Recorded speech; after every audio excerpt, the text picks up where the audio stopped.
Assalamualaikum warahmatullahi wabarakatuh. Bismillah, alhamdulillah, wassalatu wassalamu ala rasulillah Muhammad ibni Abdillah wa ala alihi wa ashabihi wa mawalah. La hawla wa la quwata illa billah, amma ba'du. Teman-teman semuanya, mudah-mudahan hari ini masih dalam keadaan sehat walafiat, sehingga kita sekalian bisa menjalankan aktivitas kita sebagai hamba Allah, beribadah kepadanya, menjauhi segala larangannya.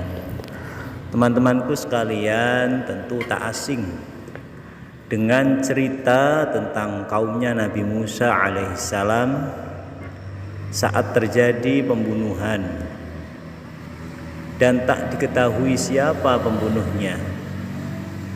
Lantas Allah Subhanahu wa ta'ala memerintahkan untuk mencari seekor sapi yang sangat istimewa untuk menghidupkan korban pembunuhan.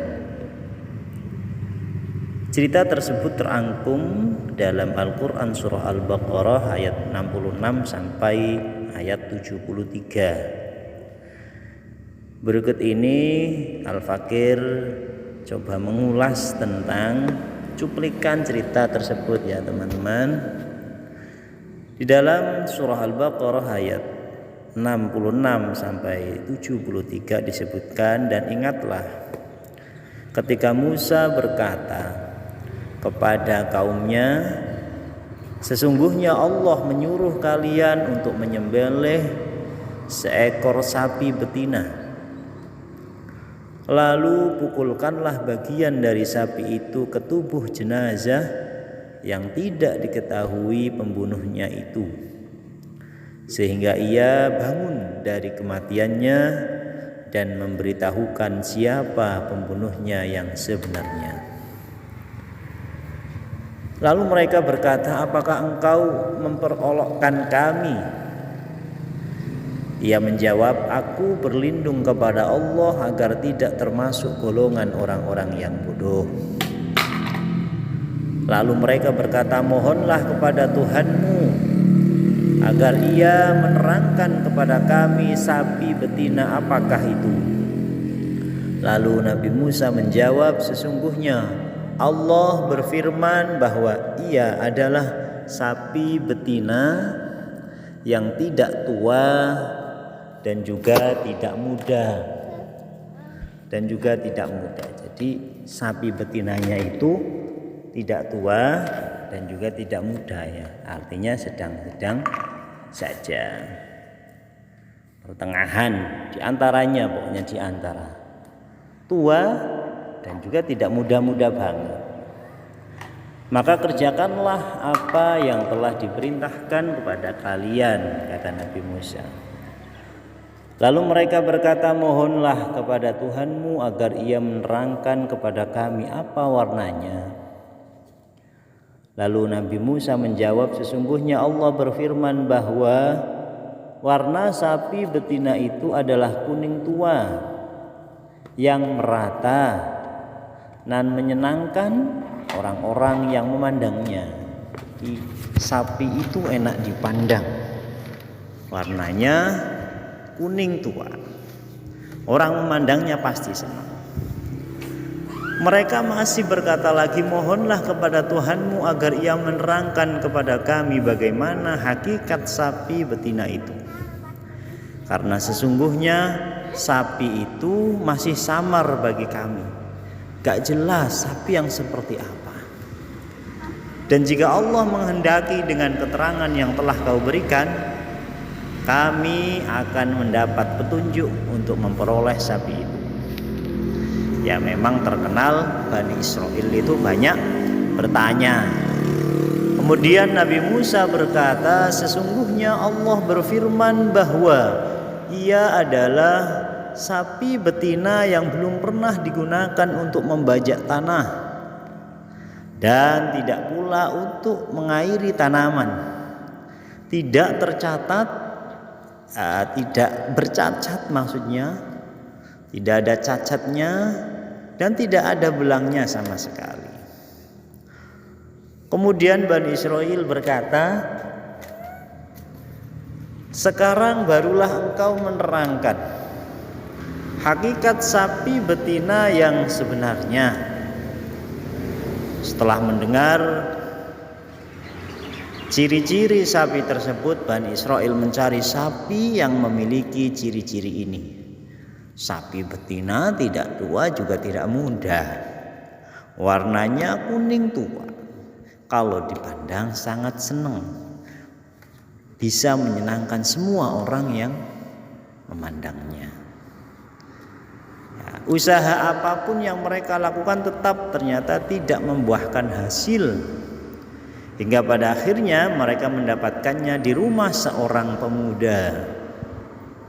Ya, di rumah seorang pemuda ya, yang punya sapi.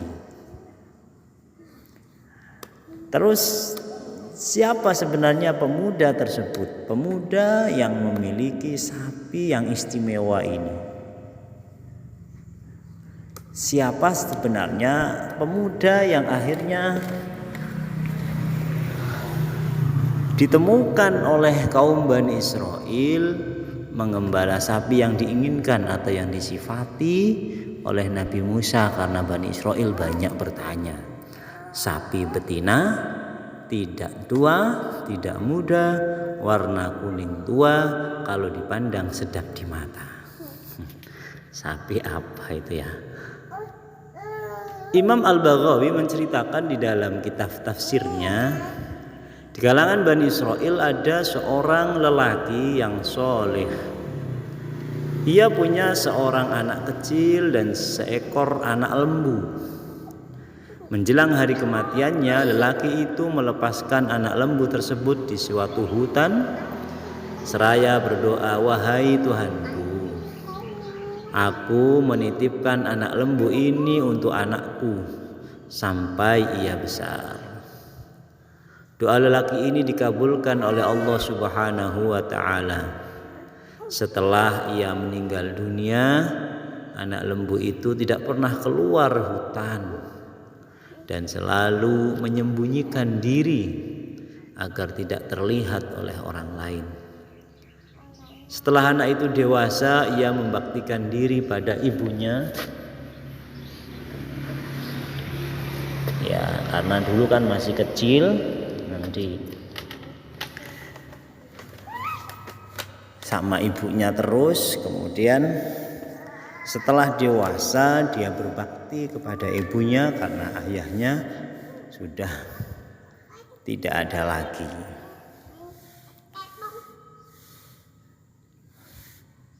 Kemudian ia bekerja mencari kayu bakar untuk kemudian dijual di pasar. Hasil jerih payahnya itu dibagi 3. 1 bagian untuk sedekah, 1 bagian untuk makan, dan yang terakhir untuk ibunya. Ia pun membagi waktu malamnya menjadi 3. 1/3 malam untuk beribadah, 1/3 lagi untuk tidur, dan 1/3 lagi untuk menunggui ibunya. Suatu hari ibunya mengatakan, sesungguhnya ayahmu meninggalkan anak lembu untukmu yang dilepaskan di suatu hutan. Carilah lembu itu sambil berdoa kepada Tuhannya Nabi Ibrahim, Tuhannya Nabi Ismail, Nabi Ishak, dan Nabi Yakub, supaya dia mengembalikan anak lembu itu kepadamu. Lalu pergilah anak muda itu ke hutan dan menemukan lembu yang dimaksud. Lalu ia berkata, demi Tuhan Nabi Ibrahim, Nabi Ismail, Nabi Ishak, dan Nabi Yakub, tenanglah engkau di situ. Lembu yang menghampiri anak muda itu dan berkata, hai anak muda. Lembu bisa ngomong.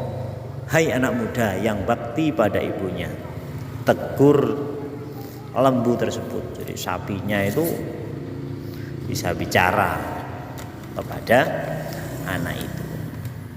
Ya dengan izin Allah tentunya. Makanya tadi disebut dengan lembu istimewa atau sapi yang istimewa. Naikilah aku supaya ringan bagimu, anak. Anak berkata, sesungguhnya ibuku tidak memerintahkan aku menaikimu, tapi ibuku membawamu pulang. Demi Tuhannya, Bani Israel sumpah lembu tersebut, jika engkau menaikiku berarti tidak mematuhi perintah ibunya. Sesungguhnya engkau tidak akan dapat menguasaiku selamanya. Maka berjalanlah engkau, karena sesungguhnya andaikan engkau memerintahkan sebuah gunung berjalan sendiri untuk engkau naiki, niscaya gunung itu akan menurut semata-mata baktimu kepada ibumu.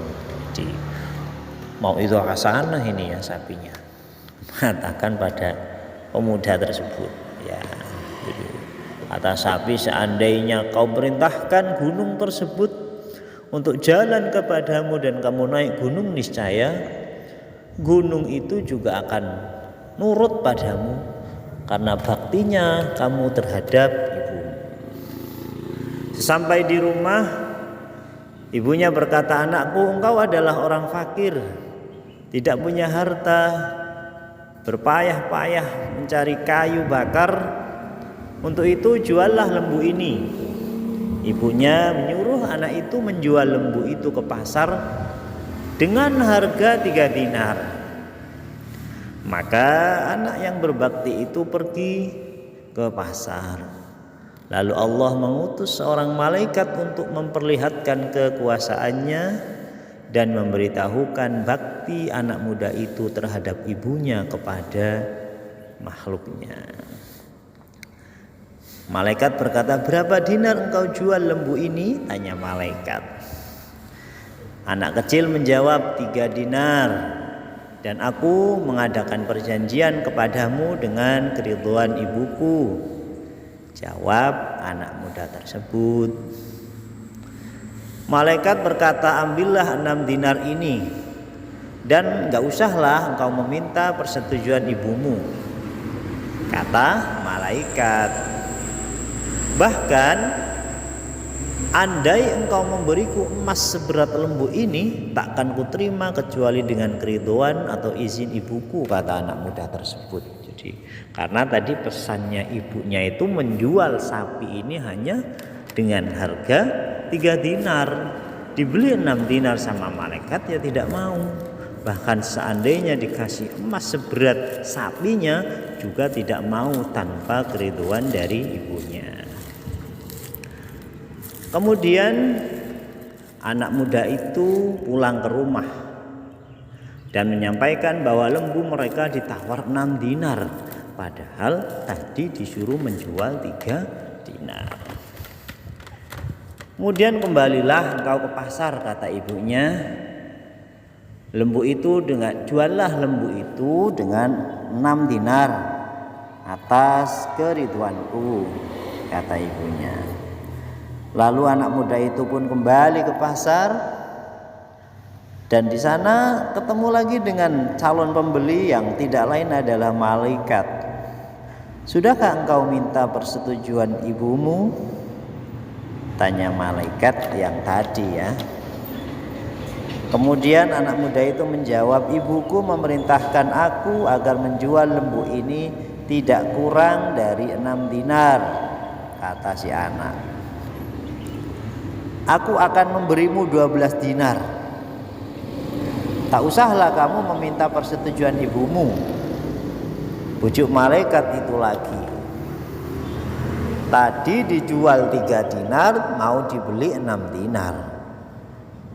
Nah sekarang sudah direlakan, sudah dapat restu dari ibunya untuk menjual 6 dinar, malah mau dibeli 12 dinar, kata malaikat. Akhirnya pemuda itu kembali lagi kepada ibunya dan memberitahukan mengenai tawaran orang yang ada di pasar tadi. Sang ibu kemudian berkata, sesungguhnya orang yang datang kepadamu itu adalah malaikat. Ia menjelma dalam bentuk manusia untuk mengujimu. Untuk itu jika ia kembali kepadamu, tanyakanlah, apakah engkau mengizinkan aku menjual lembu ini atau tidak.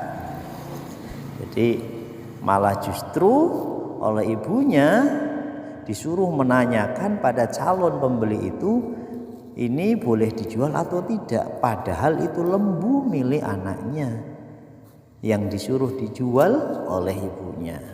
Malah ibunya meminta persetujuan, menyuruh anaknya boleh dijual atau tidak, karena ibunya tahu bahwa calon pembeli yang ada di pasar tadi tidak lain adalah malaikat yang menguji kebaktian anak muda itu terhadap ibunya. Akhirnya pemuda itu pun melaksanakan segera perintah ibunya.